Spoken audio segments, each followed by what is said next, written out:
दोस्तों नमस्कार, मैं डॉक्टर अविनाश देशपांडे। आज हम चर्चा करने वाले हैं किसी भी व्यक्ति की शादी का दिन। इस साल में तो शादी होगी वो तो निकालेंगे, लेकिन कौन से मंथ में होगी और किस दिन होगी, यहाँ तक हम वो डिटेल्स निकाल सकते हैं। आज मैं आपके सामने अमिताभ बच्चन का उदाहरण पेश करने वाला हूँ। अमिताभ बच्चन कौन है ये तो आप सब लोग जानते हैं। एनीवे, बेसिकली ये जो मेथड है इसकी स्पेशलिटी ये है कि आपको इस मेथड में किसी भी, जैसे आप देख रहे हो बर्थ टाइम रेक्टिफिकेशन, यानी बहुत सारे टाइम क्या होता है कि बहुत सारे लोग बोलते हैं कि आपकी कुंडली ठीक नहीं है, आपका बर्थ टाइम रेक्टिफाई करना पड़ेगा, क्योंकि उसके सिवाय हम लोग वर्ग कुंडली यानी D1 D9 या D10, समझो आप करियर का देखने वाले हैं तो D10 लगती है, शादी का देखने वाले हैं तो नौमांश कुंडली नॉर्मली देखते हैं, या आपको कौन सा हायर एजुकेशन देखना है तो D24 यानी सिद्धांश कुंडली को देखते हैं। तो ये जो डिफरेंट डिफरेंट वर्ग कुंडली या डिविजनल चार्ट्स है उसके लिए एक्यूरेसी होने के लिए बर्थ टाइम रेक्टिफिकेशन करना बहुत ज़रूरी है। जो एस्ट्रोलॉजर्स जानकार है शास्त्रों में, उनको बर्थ टाइम रेक्टिफिकेशन ये क्या कंसेप्ट है ये तो पता है। बहुत सारे एस्ट्रोलॉजर्स को वो भी पता नहीं रहता कि ऐसी भी कोई चीज़ है। एनीवे, हम लोग यहाँ इतनी सिंपल मेथड देखने वाले हैं कि बर्थ टाइम रेक्टिफिकेशन करने की कोई आवश्यकता नहीं। दूसरी चीज़ ऐसी है कि नवमास कुंडली की आवश्यकता हमेशा रहती है जब भी आप मैरिज के बारे में देखना चाहते हो तो इस मेथड में आपको मैरिज के देखना है, लेकिन उसके लिए भी आपको नवमास कुंडली की भी आवश्यकता नहीं। ये तो और एक अच्छी बात हो गई। उसके बाद दशा सिस्टम यानी विंशोत्तरी दशा बोलते हैं, जो हम लोग नॉर्मली इस्तेमाल करते हैं। यानी समझो आपकी शादी शनि की दशा में, राहु की दशा में होगी तो क्या होगा, ऐसा लोगों को ख्याल आता है। या मेरी शादी शुक्र की दशा में होगी क्या, या गुरु की दशा में हुई तो क्या होगा, जो भी है। तो कोई भी दशा सिस्टम यानी वो विंशोत्तरी दशा ज़्यादा फेमस है, लेकिन उसका दशा अंतरदशा या प्रत्यंतर दशा उसमें भी जाने की कोई आवश्यकता नहीं। उसके बाद जैमिनी चर दशा, जो और बड़े हैं उनको शायद जैमिनी चर दशा, अष्टोत्तरी दशा यानी 108 साल की उम्र पकड़ के कुछ दशा निकालते हैं, या योगिनी दशा भी रहती है। There are actually 28 types of दशाज, बट एनीवे आपको इस सब मगजमारी करके दिमाग थोड़ी कुछ करनी नहीं है। एकदम सिंपलेस्ट मेथड में आपको बता रहा हूँ, जिससे आपको आश्चर्य लगेगा कि ये होता है। और आप इसे अप्लाई करके देखिए खुद के चार्ट पे। 90% चार्ट्स पे ये हम लोग ने देखा कि इट इज़ वर्किंग प्रॉपरली। कुछ चार्ट्स पे क्यों नहीं हो रहा है उसका लिए मैं आपसे वो डिटेल्स नहीं अभी डिस्कस करना चाहता हूँ, क्योंकि फिर इस वीडियो की मज़ा चली जाएंगी। हमें देखना है या आपकी क्यूरियोसिटी को आपको बढ़ाते हुए जाना है कि क्या करना है। तो सिर्फ इसमें एक ही चीज़ है कि जातक का शादी होगा क्या नहीं। क्योंकि एक घटना देखो, कभी भी ध्यान में रखो कि मैं इलॉन मस्क को आप सब लोग जानते हो, क्या मेरे पास इलॉन मस्क के पास जितने पैसे हैं वो उतने पैसे आएंगे? तो ये अगर कुंडली में मेरे प्रॉमिस है तो ये हो सकता है, अगर कुंडली में वैसा प्रॉमिस नहीं है तो नहीं होगा। तो किसी भी इवेंट को देखने के पहले आपको कुंडली में उस इवेंट की पॉसिबिलिटी, ये होने वाला है कि नहीं होने वाला है, वो तो देखना चाहिए। अगर वो कैसा देखना है वो भी आपको पता नहीं है तो थोड़ा मुश्किल है। लेकिन चलो, इसकी मज़ा नहीं है किरकिरा करते हुए, हम लोग आगे बढ़ते हैं और जानते हैं कि अमिताभ बच्चन की शादी, जैसे आप लोग सब लोग जानते हैं, गूगल करके आप देखोगे तो आपको पता लगेगा। अमिताभ बच्चन का 11 अक्टूबर का जन्म है 1942 का, और उनकी शादी होगी 3 जून, यानी बहुत सारे लोग वो भी जानते हैं कि दीवार के बाद वो शादी हो गई 3 जून 1973 को। आप उनके दोनों का फ़ोटो देख रहे हैं, जया बच्चन और अमिताभ दोनों की, जया भादुड़ी जिससे शादी हो गई, तो उस टाइम का वो फ़ोटो है। तो उनके हिसाब से उनकी शादी हुई तो उनकी उम्र थी 30 साल 7 महीने और 23 डेज़। अभी क्या हम लोग इतने डिटेल्स तक जा सकते हैं, ये हमको देखना है। तो हमको यहाँ सिर्फ जन्म लग्न कुंडली लगती है, ये इस प्रोग्राम की विशेषता है। देखो, ये जो अमिताभ बच्चन की कुंडली तो सब जगह अवेलेबल है। यूट्यूब पे भी जाओगे या आप गूगल करोगे तो आपको पता लगेगा।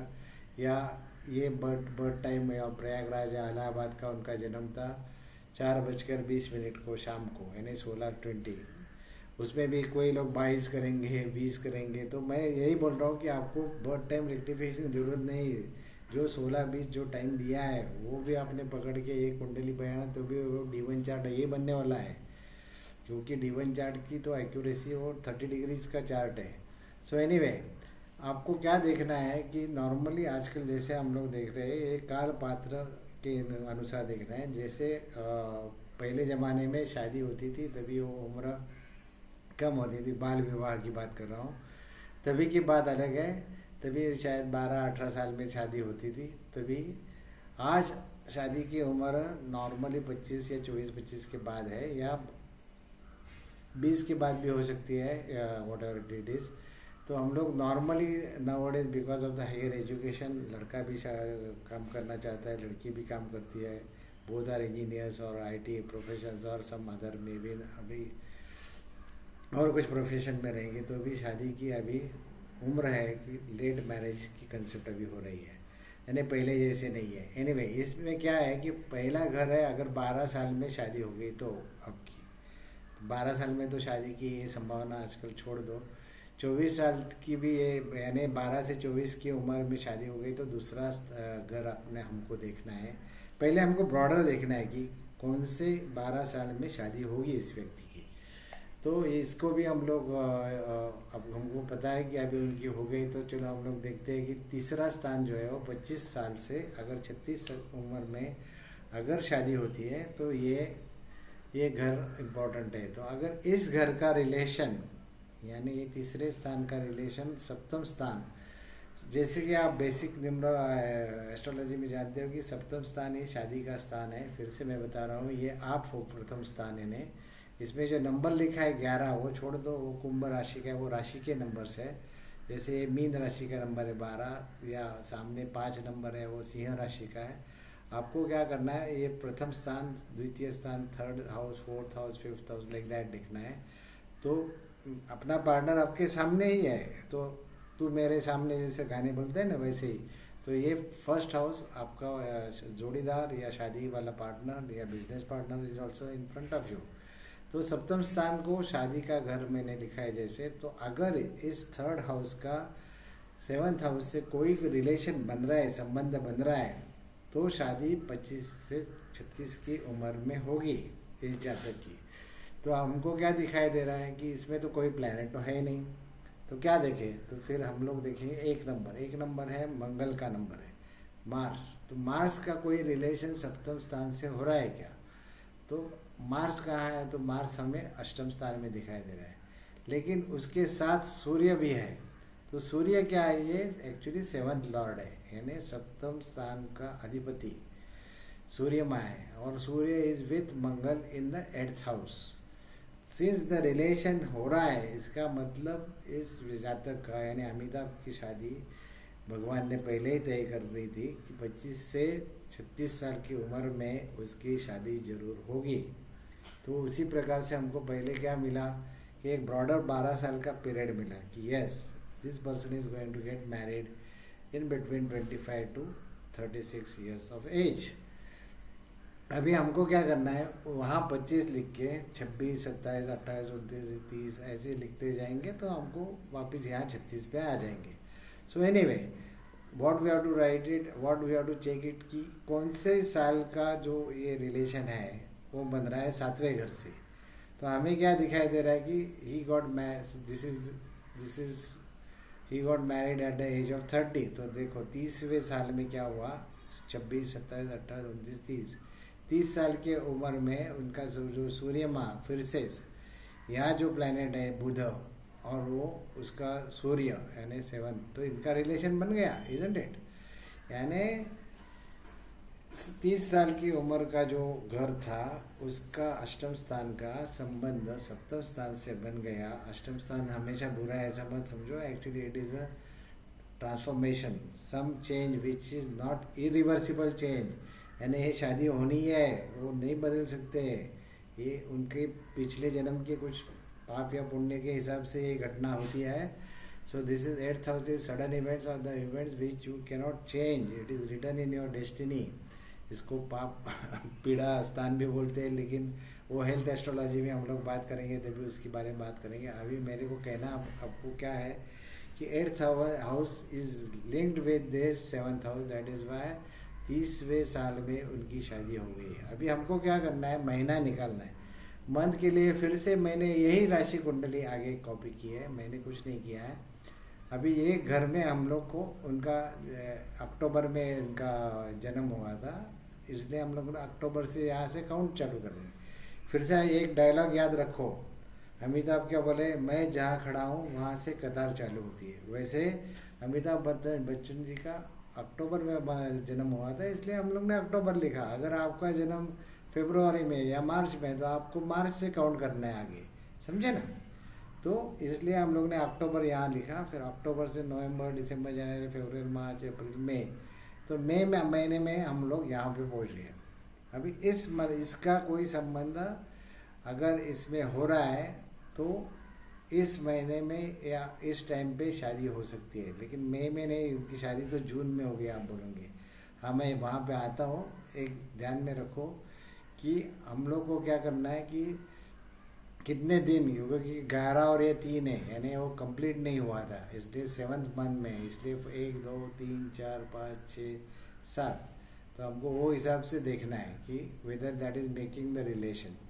सो yes, what we found is it is making the this Mars is making the relation with this again this house, and that is because Mangal ये फिर से इसके साथ है, इसलिए ये मंथ में शादी हो गई. तो अभी यहाँ पे हम लोग यहाँ आ गए. अभी यहाँ से क्या करना है हमको, आगे जाके 11 में मैंने अभी दिन निकालने के लिए अगला तीसरा चार्ट पे जाते हैं. तो 11 मई मैं यहाँ लिख दूंगा, और 11 मई से आके जाके मैं आगे काउंट करूँगा. तो 12 13 14 15 ऐसा आएगा. यहाँ मई के बाद हमको 23 मई फिर से आएगा 11 मई के ऊपर, क्योंकि 12 कंप्लीट होने के बाद. तो उस प्रकार से करते करते हम लोग अगर ये 18 में, 30 में, 31 में, 1 2 3 जून आ गए. तो 3 जून को क्या हो रहा है कि ये इस घर का संबंध इससे होना चाहिए 7th हाउस से या 7th लॉर्ड से. तो आपको दिखाई दे रहा है यस, सूर्य माँ और ये जो है वो सब लोग यहाँ पे देख रहे हैं. Actually the 2nd house is the another house which is actually helping for the family addition, यानी फैमिली एडिशन यहाँ से होती है, because that is the 2nd house. And the लाभ करने वाला कौन है, गुरु. वो देखो आपको गुरु की दृष्टि जो है, तो गुरु यहाँ पे गुरु 7वीं 8वीं 9वीं दृष्टि गुरु महाराज इस स्थान पे दे रहे हैं, यानी गुरु का भी आशीर्वाद. गुरु क्या है, उनके कर्क राशि में है.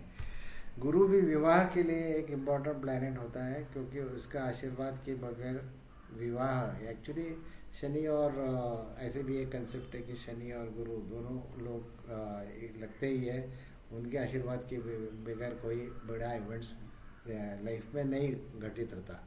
तो BNN में कुछ कंसेप्ट्स है, लेकिन मैं वो आपको वहाँ नहीं लेके जाना चाहता हूँ. मैं आपको क्या बोल रहा हूँ कि गुरु का आशीर्वाद भी इस घर को मिला, इसलिए 3 जून को हमको दिखाई दे रहा है कि अमिताभ बच्चन की शादी हो गई. इस प्रकार आप मैं और एक वीडियो इसके साथ मैंने डाला है, जिसमें आप फिर से दिन के हिसाब से देखेंगे. वो दोनों वीडियो आप साथ में देखोगे तो आपको पता लगेगा कि यस, दिस इज़ पॉसिबल कि आपको शादी का दिन आप निकाल सकते हो.